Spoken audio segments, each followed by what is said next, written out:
We're learning more about the 16-year-old boy who died while in the custody of the Jefferson Parish Sheriff's Office. An eyewitness shot cell phone video showing the teen struggling in a parking lot of a Metairie strip mall. Paul Murphy reports a friend tells us the teen was severely autistic.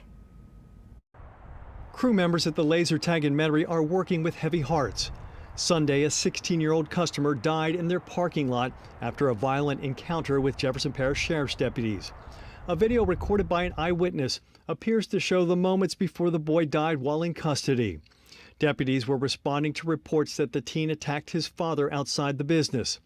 A family friend told WWL-TV the boy's parents and bystanders were screaming at officers, telling them the teenager was severely autistic. Laser Tag General Manager Ricky Dillard declined an on-camera interview, but he confirmed the teenager had special needs. He was a longtime guest, and a lot of our crew members have personal relationships with him and his family, Dillard said. It's not easy. I wish we could give the parents a big hug. Dillard admits he and his staff are having a tough time dealing with the tragedy. They were our #1 customers, Dillard said.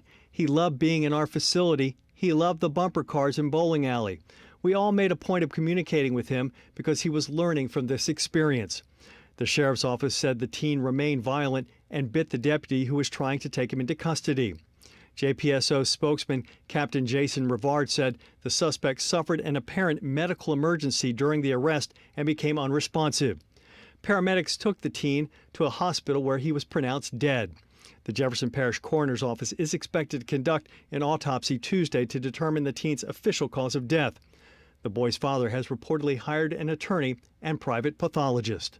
Paul Murphy, Eyewitness News. The JPSO declined our request to be interviewed pending the results of that autopsy.